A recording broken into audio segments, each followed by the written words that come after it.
दहशतगर्दी का कार्ड खेला गया इमरान खान के खिलाफ, मुल्क दुश्मनी और गद्दारी का कार्ड खेला गया इमरान खान के खिलाफ। सारे कार्ड खेलकर देख लिया, नाकामी हो गई।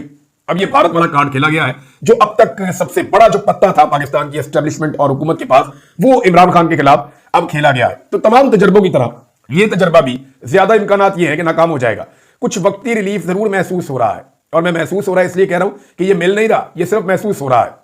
क्योंकि देखिए, पाकिस्तान की जो अवाम है ना, उनकी घुट्टी में है भारत से मुखालफत, और ये कई दहाइयों से है, ये नस्लों से है। भारत की मुखालफत पाकिस्तानी अवाम की घुट्टी में। उसकी वजह यह है कि ये दूसरा मुल्क बना ही तब था जब ये मुखालफत पैदा हुई थी, और एक आजाद खुद मुख्तार मुल्क बन गया था। अब ये तजर्बा भी उल्टा पड़ सकता है, याद रखिएगा। वजह यह है कि अगर आपने कुछ ना किया और भारत ने कुछ किया, जो भारत को अब करना पड़ जाएगा ना, भारत के अंदर उल्टी गंगा चल पड़ी है, वो अपने जाल में खुद ही फंस गए। मोदी इस मामले को जहां तक ले गया था, अब मोदी का मीडिया सवालात उठा रहा है कि जनाब मोदी करता क्यों नहीं है कुछ? क्या मोदी को सिर्फ बिहार के इलेक्शन की फिक्र थी, और वो ये सोच रहा था कि मैंने वहां पे इलेक्शन लड़ना है, लिहाजा थोड़ा सा पाकिस्तान के साथ जो है ट्रिगर करते हैं मामला, पॉपुलैरिटी मिलेगी, जाके बिहार में इलेक्शन लड़ देंगे। तो उनका मीडिया ये भी सवालात उठा रहा है भारत का, और वो ये भी कह रहे हैं कि जनाब आपने तो कार्रवाई करनी थी। तो आपने क्या कार्रवाई की है? आपने सिंतास मुआहदा जो है उसको मुअत्तल कर दिया है। वो तो लंबा प्रोसीजर है, 10 साल 20 साल लगेंगे आपको नए स्ट्रक्चर्स बनाने में, और जब आप बनाएंगे तो पाकिस्तान उनको गिराएगा भी। ये पाकिस्तान के वज़ीर दिफा ने कहा है। वैसे उनकी किसी बात पर यकीन तो नहीं है, लेकिन पाकिस्तान के पास अपने सर्वाइवल के लिए और कोई रास्ता बचेगा नहीं। तो ये तजर्बा उल्टा पाकिस्तान को भी पड़ सकता है। अगर कोई एडवेंचर हो गया और आपने जवाब ना दिया तो कौम आपके खिलाफ हो जाएगी। और वैसे भी पाकिस्तान की आवाम जो है ना, वो अपनी फौज के साथ खड़ी है, मिलिट्री एस्टेब्लिशमेंट या उनकी पॉलिसीज के साथ नहीं खड़ी हुई। आज भी पाकिस्तान की आवाम जो है वो भारत के खिलाफ अपने सिपाही के साथ तो है, लेकिन वो मिलिट्री एस्टेब्लिशमेंट और उनके फैसलों से बदस्तूर बेजार है, और ये बात बिल्कुल ठीक है।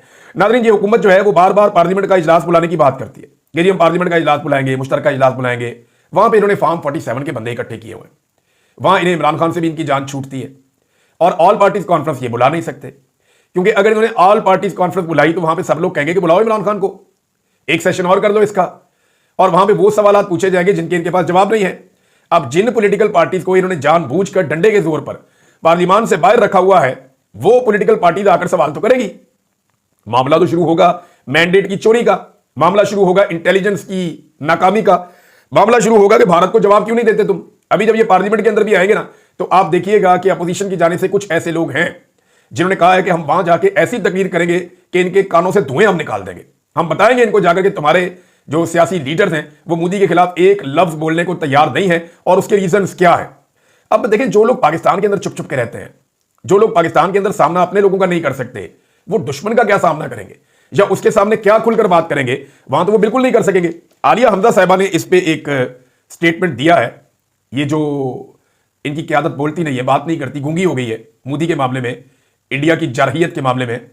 तो आलिया हमजा ने कहा कि शरीफ खानदान के भारत के साथ तजारती मुरासिम है, डॉन लीक्स और वॉल्यूम 10 निकाल कर देख लें तो शरीफ खानदान कभी इंडिया और मोदी के खिलाफ बयान देकर अपने बिजनेस का नुकसान नहीं करेगा।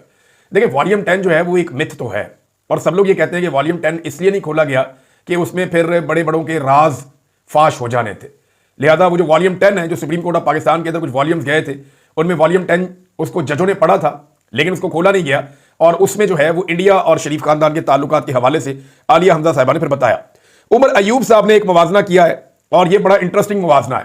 उन्होंने कहा इमरान खान ने भारत को ललकारा और कहा कि हम हमला पहले करेंगे और सोचेंगे बाद में। ये वाकई इमरान खान ने कहा था कि हम सोचेंगे नहीं, हम कर देंगे, बाद में सोचेंगे क्या हुआ। तो इमरान खान ने भारत को ललकारा था और कहा था कि हम हमला पहले करेंगे और सोचेंगे बाद में, जबकि शहबाज शरीफ के बयान ऐसे ही है कि आपने घुटने टेक दिए। शहबाज शरीफ का तो घबराए डरे, पाकिस्तान में डरे रहते हैं, परेशान रहते हैं।